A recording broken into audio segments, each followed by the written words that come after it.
Kolkata marquee street, এখানে পিছনে একটা রেস্টুরেন্ট আছে ইসামতি, এখানে আমি অনেকবার খেলাম। এখানকার বিশেষত্ব হইল সব বাংলা খাবার আর অনেক পরিষ্কার পরিচ্ছন্ন। আপনি স্ট্রিটে অনেক খাবার পাবেন, ভাজা বুড়া, খালি ভাজা, যত ধরনের ভাজা আছে সব ভাজা পাবেন, মাছ ভাজা, মাংস ভাজা, পুরি ভাজা, আলু ভাজা, যত ভাজা আছে। কিন্তু এখানেও ভাজা ভাজা পাবেন, কিন্তু দেখেন একদম ব্লক। ভিতরে এসি চলতেছে, একদম পরিষ্কার পরিচ্ছন্ন। যদি এদিকে আসেন আপনার এখানে খাইয়েন। গোপালদা আছে ওখানে, খুব ভালো লোক, খুব সুন্দর করে পরিবেশন করে, খুব সুন্দর।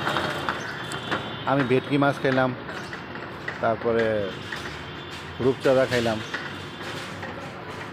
ডাল খাইলাম, কচু খাইলাম, দেশি খাবার আর কি, খুব ভালো। আপনারা আসতে পারেন।